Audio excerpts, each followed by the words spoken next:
Attendees are in listen-only mode. Okay, hello everyone. This is Steve. We're going to get started, and moderating the meeting is Robin Brassey, the NAVAA president. Robin? Okay. Welcome to the annual membership meeting. Go ahead, Steve. We're going to have to figure out how to change the, okay. All right. All your phones are muted. If there's a raise hand option that you can do if you want to be recognized, and you'll be unmuted if you want to ask a question or anything. Use the chat feature to send questions and comments, okay? We're going to talk, the agenda is right there. We're going to go through it as quickly as possible and as thoroughly as possible. And if you have any questions, please raise your hand, okay?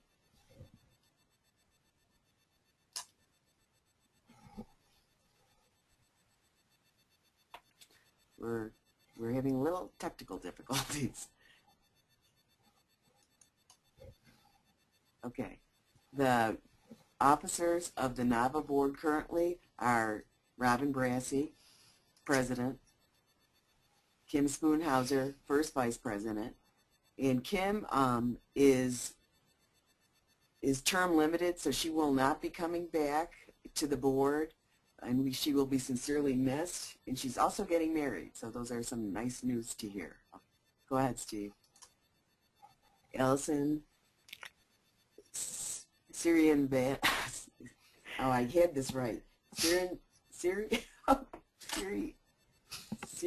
E. Van Son. Oh, Allison, I'm sorry. Melissa Reed, secretary. And Susan Breedlove, treasurer. These are the regional representatives that are also board members that are designated certain areas of the country to contact if there's any issues we want states to be notified of, or if states have any issues that they want the NAVAA board to be notified of. Okay, now we're going to go to approval of the minutes of the membership meeting of August 18th.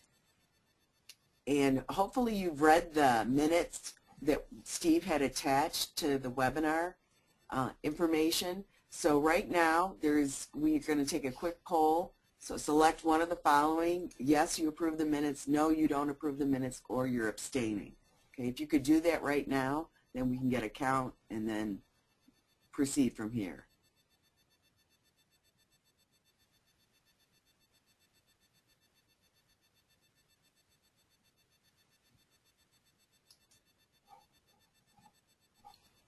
Okay. So, okay, 70% approved the minutes. We will go forward with that. And the minutes have been approved. Thank you.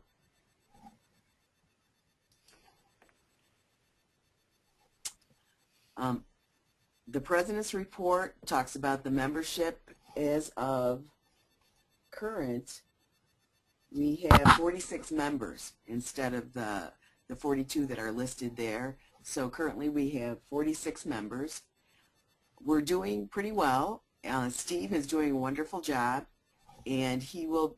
We just finished the National Crime Victim Rights Week selection of awards, and Diane Alexander and Ann Seymour were very helpful during that process. Most of you know Gillian Nevers. She's going to be part of the 2012 Atlanta Conference.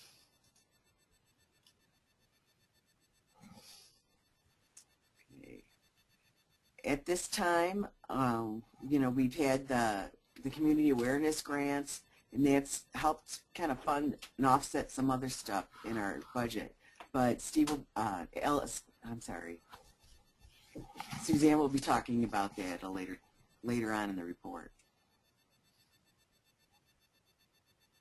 Training and technical assistance, the conference at Long Beach and Atlanta, and the website for members only. Steve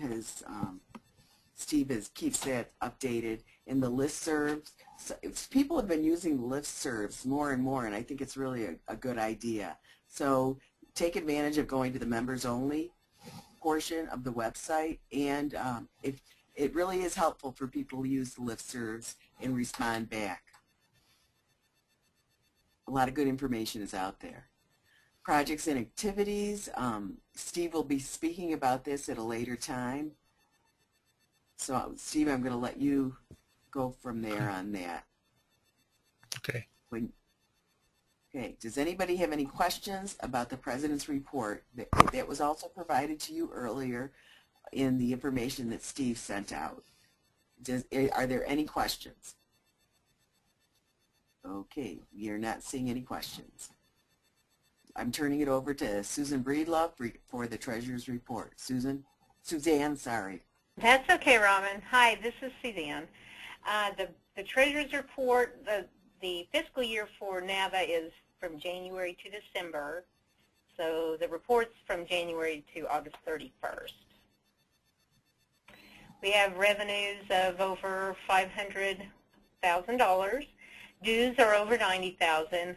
This report was sent to you, so I won't go through it that thoroughly. Grants are 81% of the revenue, and that would be the CAP grant, Community Awareness Grant, and the conference grant. Expenses, that's pretty self-explanatory.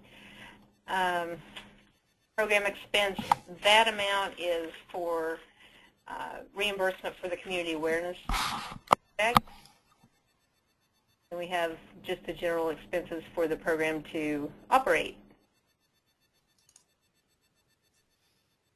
Balance sheet, bottom line is the NAVAA Association is very solvent. We're doing very well, and we have no worries. That was quick, huh? I will mention that we do have CDs that are in different banks so that we can stay under the FDIC threshold and keep our money safe. Are there any questions? Thank you, Suzanne. Thank you. Now we go to Stephanie. Hi, everyone. This is Stephanie from Oklahoma.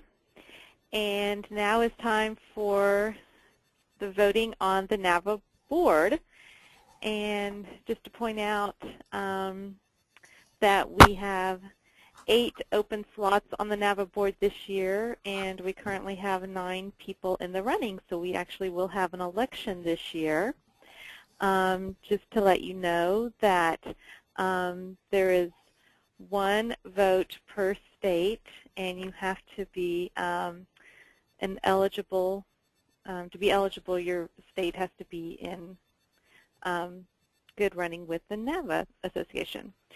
So everyone was already notified by email that they got from Steve explaining how to vote in the election, and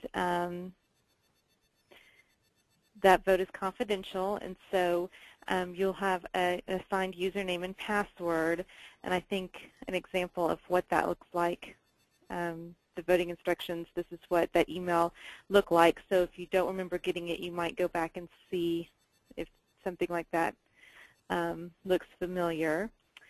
And then this is what that website looks like, where you'll go and you'll log in after this meeting's over. You might want to maybe do it right after this while it's still fresh in your head, but you will have a week from now to go in and vote. So this is kind of how this is going to work. Right now the candidates, if they're on the phone, will be able to make a statement, and those statements are also on the ballot online. If you hover over their names on the ballot, you'll be able to also see a summary of their statements. So we will start with going in alphabetical order. Robin Brassey from New Mexico. Okay. I think it's a great opportunity to be on the board. Board members learn so much about what's going on as far as on national levels and how how the VOCA assistants and COMP and all the other big players, Steve keeps us really well informed, and to really make a difference in terms of the networking that we can do and the alliances that we can form to make the VOCA Victim Assistance Grant as strong as possible. So I appreciated the time on the board, and if possible, would like to be reelected. Thank you. Okay, thanks, Robin. And I just want to make clear that board members serve for 2 years, so their term is for a 2-year term, just to point that out to everyone. Next is Suzanne Breedlove from Oklahoma. Hello. I've enjoyed being on the board and being able to be the treasurer and lend some support in that way, as well as just having almost 30 years of experience with this agency. I do victims comp and assistance. So I kind of have a different perspective than maybe some of our other board members, and would like to continue supporting the association and being on the board. If I'm elected, I will do the very best job I can do. Thank you. Thanks, Suzanne. Next is Amy Burns from Wisconsin.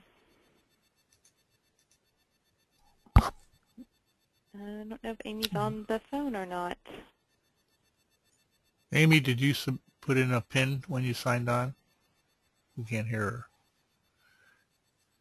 Oh, I guess she is on the phone. I can't unmute her. It says audio PIN sent. Do you have her statement that you can read? I do have her statement. Amy works for the Wisconsin Department of Justice Office of Crime Victim Services. She's a VOCA grant specialist. She's been there for 12 years. Her VOCA responsibility, she says, I am responsible for the day-to-day administration of the Victims of Crime Act VOCA funds. In addition to administering the funds, I also provide programs with programmatic technical assistance and conduct program visits.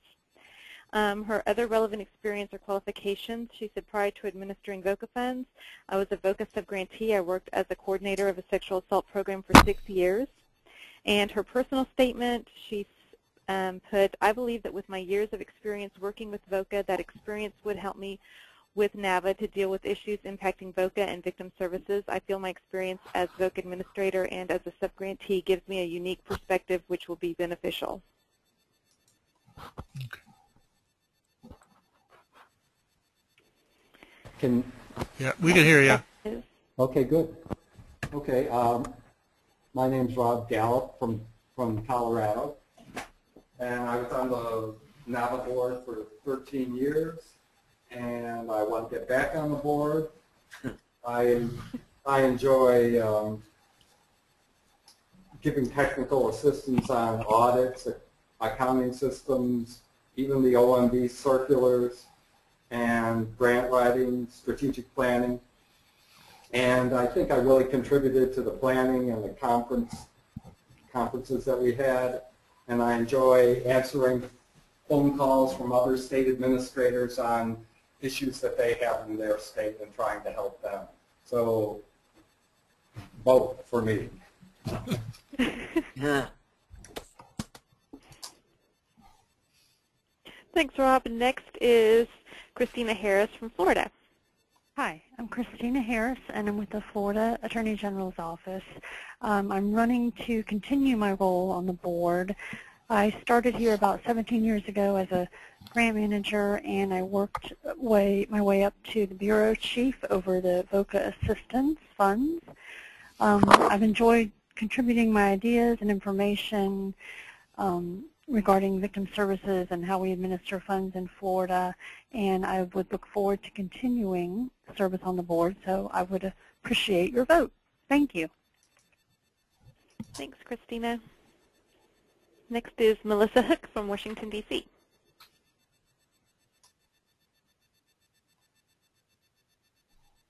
Melissa?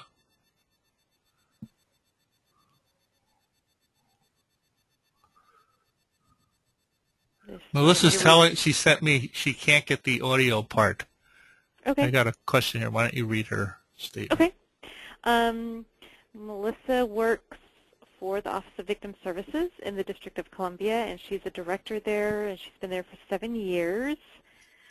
And her current VOCA responsibilities, she supervises the VOCA administrator for the District of Columbia and works with that individual to develop and expand victim services in the district. Her other relevant experience or qualifications: I am Director of Grants Administration in the Public Safety Cluster of the District Government and oversee management of 13 DOJ formula grants. I have considerable experience working with OJP agencies and the Office of Victims Against Violence. Formerly, I was the Director of the Victim Assistance Legal Organization, VALOR. I am the author of Ethics in Victim Services. Her personal statement is, working with the board and member agencies provides me with a wealth of information and insight into victim services across the nation, from best practices to serious challenges. Living in the district in close proximity to the federal agencies that address victim services and the national advocacy organizations that drive policy and legislation gives me a perspective on victim services that can be useful to NAVAA member agencies. I enjoy working with the board and appreciate their talent, professionalism, and sense of humor. I know Janelle emailed me. She is unable to participate, so why don't you read hers? Okay. Janelle Malone is from Iowa. She works for the Crime Victim Assistance Division, Iowa Attorney General's Office. She's a director there. It looks like she's been there 1 year. She currently oversees the entire division and the administration of both VOCA assistance and VOCA compensation grants. Her other experience and qualifications, she writes, while I have only been the director for a year, I've worked in the Crime Victim Assistance Division for 6 years. I began as the Victims' Rights Coordinator, managing our federal SAVN grant and implementing our statewide victim notification system. I also organized and ran our statewide conference and coordinated all of our training and outreach efforts. I received a promotion to compensation administrator and managed 14 staff and all aspects of our crime victim compensation and sexual assault examination payment program. I also oversaw restitution collection efforts. I have now been director of the CVAD, which is the Crime Victim Assistance Division, for about a year. We are currently going through a restructuring of our grant-funded DVSA programs due to federal and state budget cuts. I would love to continue to network with other states regarding this, as my understanding is that many states are having to make difficult decisions around funding cuts. I oversee a staff of 24 individuals, and our division administers a total of 8 programs. I'm not going to read all those. Prior to my career with the CVAD, I worked for 5 years for a county sheriff's office in Iowa. I have extensive experience with grant writing efforts, grant management, and policy writing. Her personal statement says, as a new director, I would love to be more informed about federal initiatives and administration of VOCA monies. I want the opportunity to learn from my peers and to ensure we are doing the best possible job serving victims and of victim services providers here in Iowa. Also, I hope to add to discussions bringing a different background and unique perspective. Thank you for your consideration.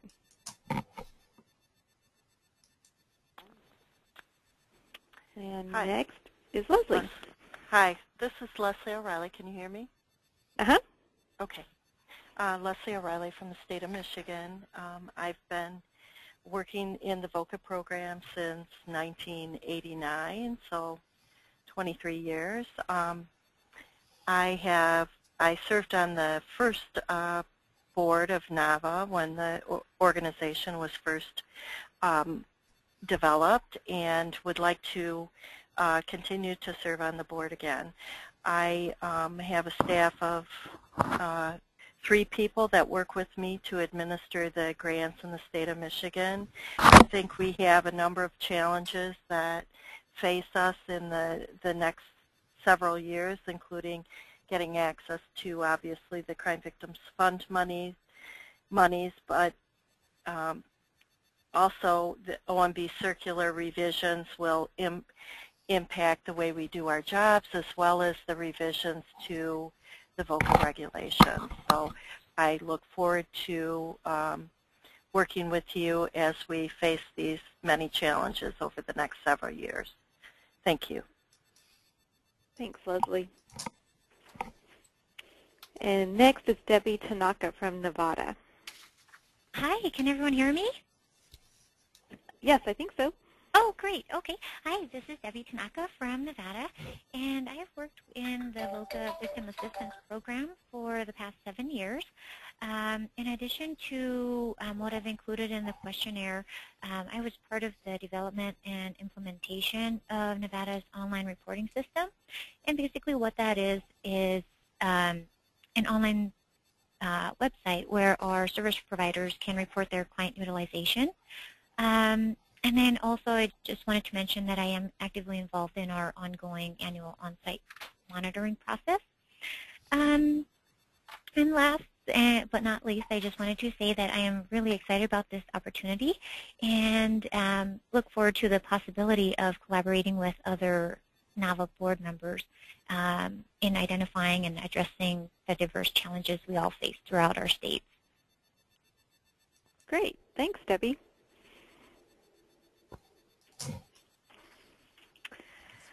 So now we can also take any nominations from the floor.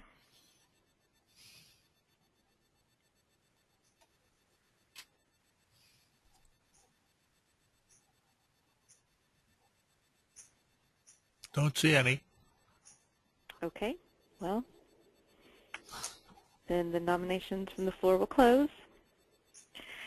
So at this time, I just want to remind everyone to make sure that you go to that website and vote. And again, it's just one vote per state. So if you have, more than one person who is actively involved in the NAVAA Association from your state, you'll have to get together and decide who your state wants to vote for to be on the board.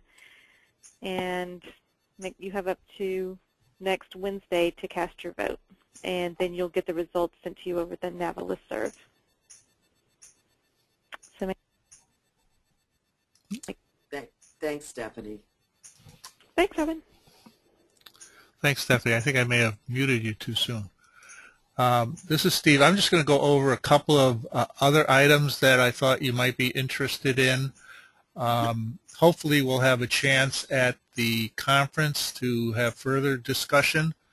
But if you have any questions or comments about some of these things, please feel free to raise your hand, or you could submit a question using the chat feature on the phone, on the webinar. Just a quick update on where we are with VOCA funding. If you recall, the President requested a total VOCA cap of over $1 billion, but for our purposes, the regular VOCA cap would have remained at $705 million, and an additional $365 million would have been transferred to other programs that are not authorized under the VOCA statute. Basically, those were programs that were already funded with general taxpayer dollars, so it was really a change in the source of funding for those programs rather than any increase in new programs or expanded programs. That proposal was dead on arrival in Congress. Neither House approved of the transfer. The House, in its appropriations committee, recommended a VOCA cap of $720 million without the transfers. The Senate would have set the cap at $775 million. As you probably know, Congress has not actually enacted any of their spending bills. They have recently introduced and will enact sometime this week a continuing resolution to keep the government running through March of 2013. Under the continuing resolution, the VOCA cap would remain at 705. What, if anything, Congress would do past March 2013 is open to question. Let me just add something else that has been raised, and I've run this idea past OVC just this morning to see whether it isn't possible for them to issue partial grants based on this continuing resolution, on the premise that many states really need that money. If the full year appropriation doesn't get enacted until let's say sometime just prior to March, when the CR expires, you're not likely to see your grants until sometime very late spring, early summer, or later, depending on what they actually do. So I've raised the question. Actually, the question was raised to me, and my initial reaction was they wouldn't do it, they can't do it. And as I thought about it, I think there are ways they could do it if they find it possible, so that they would award partial grants based on the 705 for, say, 50% of the amount that's calculated for state assistance grants. And then after the final appropriation is enacted, they can issue a supplemental grant and make whatever adjustments might be necessary, either because the cap is actually higher or if there's some other budgetary requirements. So that's just a suggestion I threw out this morning, and I'd be surprised if they go along with it, but we'll see what happens. I'm particularly concerned about states who use a July to June fiscal year, because some of the states will be running out of money and wouldn't know how much they have to even plan for subsequent subgrants. So that's the situation there. The other issue is sequestration, which is part of this whole fiscal cliff issue. We don't know if that's going to happen. There's talk about doing it. There's talk about not doing it. If they were to do it, under the current law, the Crime Victims Fund would be subject to sequestration so far as we can tell. It's a very complicated area. I've gotten different answers to the question. Some say yes, it would be subject to it. Others say it would be up to the administration to decide whether to cut VOCA. So that's sort of open to question. My reading of it is that the fund would be subject to it, and it could result in an additional cut of approximately 9%. Any questions on the funding issue as it stands today? You can raise your hand, press the raise hand button, and I'll try to unmute you if you have any questions. Seeing none. Okay, one of the issues, as you probably recall from this year, the 2012 grants, was the fact that Congress is taking OJP's management and administrative costs out of programs. It's not just VOCA, it's all grant programs. So it affects burn grants, it affects VAWA grants, it affects juvenile justice grants. OJP estimated that their administrative costs, and administrative costs is a term, it's more than just grant management. It essentially is all their costs other than the program grants. So it includes training and technical assistance, program audits, GMS, everything that that goes into what they do. They estimated on an across-the-board basis, M&A would cost about 8.1%, which I frankly think is a reasonable amount.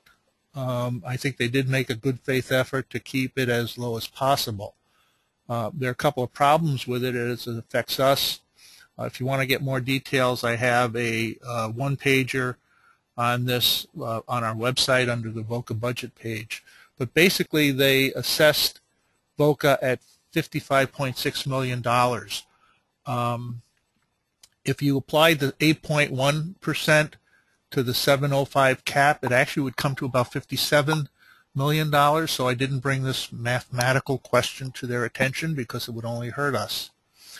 One of the problems is in their reading of the statute, they applied that M&A across, according to the VOCA allocation statute.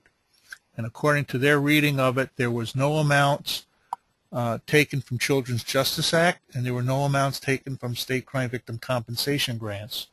As a result, and if you go to our, I'll get into a little bit more of an explanation of that at our conference. If you go to, I'm doing a session on the Crime Victims Fund. I'll show you how they arrived at that. But basically, the net result was that VOCA assistance grants actually suffered a disproportionately large 11.6% cut, which I think is both unfair and unwarranted, and not as Congress directed based on actual costs of the grant management program.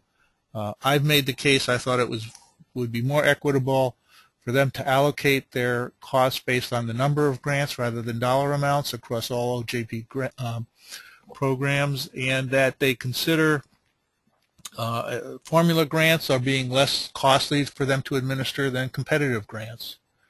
So we'll see what happens. The one note I'll make is that in the House Appropriations Committee report for 2013, I think they did get part of the argument I was making, and there's this language that you see on the screen from their committee report that indicates that across-the-board assessments may not be the most equitable. What happens to this language? There's no similar language in the Senate, and if they end up passing another CR, it would not contain this language, and so it would not really have any formal effect, but hopefully OJP will get the message, and in discussions with the committees, we'll take a fresh look at how they actually allocate the M&A. Any questions at this time on M&A? I'm looking to see if anybody's raising their hand. Seeing none. Another legislation that was enacted, just recently signed into law on August 10th, is legislation removing the director of OVC from the requirement to have Senate confirmation. This was not targeted to OVC. There were some 177 positions throughout government where that requirement was removed. It was designed to make the appointment process easier. As you know, the OVC director, for example, was nominated. There's a real gridlock in getting positions confirmed through the Senate, and so in order to reduce that burden, they've removed the requirement that the position be approved by the Senate. The legislation, however, went on and also called on the Government Accountability Office to do a study and make recommendations on totally eliminating these positions or converting them into civil service positions. So this is a further erosion of the position and the authority, the clout, if you will, of the OVC director and of the Office of Victims of Crime.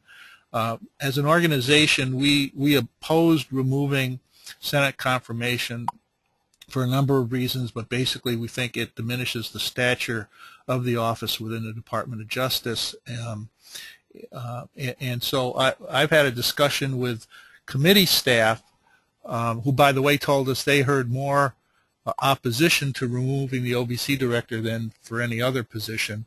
But we do want to engage GAO when they do look at this to sort of convince them to not include OVC in this further erosion of the position. And whatever they recommend is going to go to the committee, so I think we have at least an ability to try to influence what happens further with the position.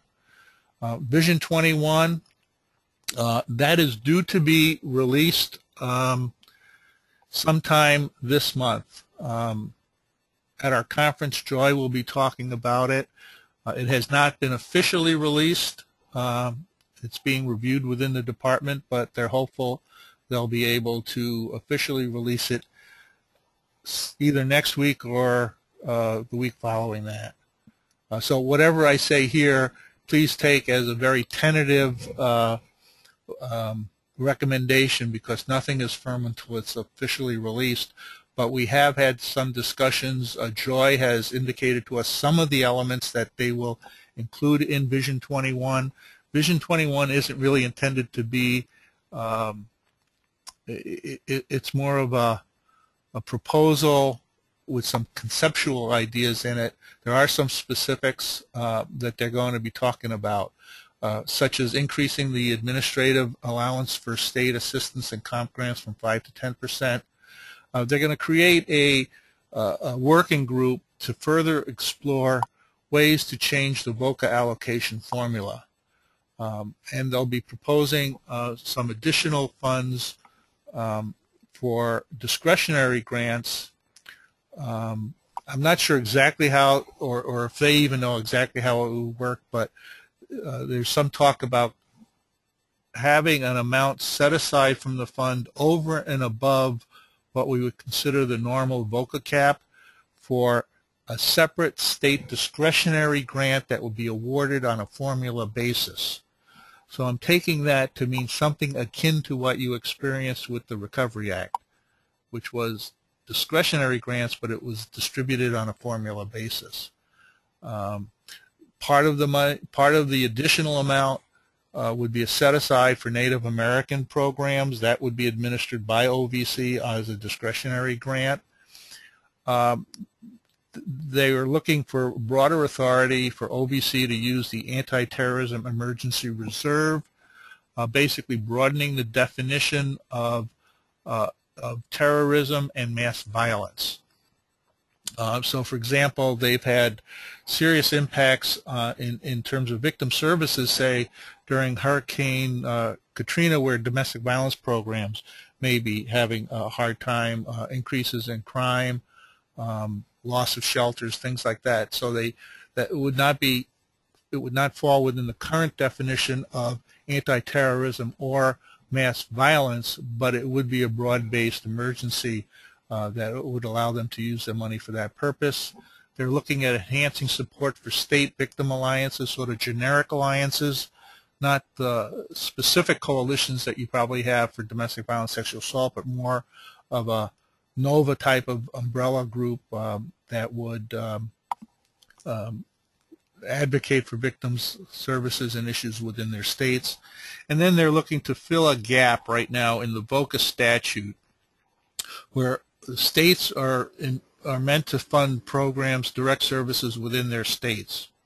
OVC has authority to fund nationwide demonstration projects and studies, but there's really no ability to provide support for ongoing nationwide services. So we've seen the development of nationwide ID theft programs, say, or programs that address other victim needs on a national basis that really wouldn't be eligible for state funding and that are really not eligible beyond a demonstration project period for funding by OVC. The National Crime Victim Law Institute, for example, might qualify under that. So that's just a sense of some of the things we're expecting to see out of Vision 21 that would affect us. I'm sure there's going to be a lot more coming out of that project, and hopefully we'll hear about it in October. Robin mentioned the community awareness projects. We've made recommendations for 2013 for 77 projects in 47 states, and we'd ask you, once those recommendations are approved by OVC, we'll be letting you know of which programs in your state are getting funding, and we would ask you to work with them in terms of putting on their projects. We do not know whether we'll be doing this in 2014. If we do, we'll be back in touch with you, ask you to help make that funding opportunity known. So that's basically what I have. Does anybody have any questions or comments or reactions? Please press the raise your hand icon.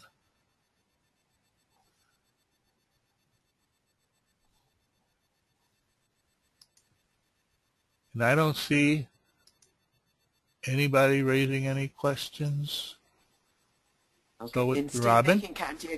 they can contact you directly if they have additional questions, can't they? I suppose so. Okay. Sure. So at this time, then we're going to wrap it up, and I want to thank Suzanne, Stephanie, and Steve for, helping to put this on, and I think this is a really great way to do our board meeting so that everybody can get a chance to participate who are interested. And Steve said that Guam, if you are on and it's 6 a.m. at your time, I think that's really great, and thank you for doing that. So I'm going to wrap this up. Does anybody want to say anything? Oh, don't forget to vote. And again, thank you so much for attending. Bye-bye.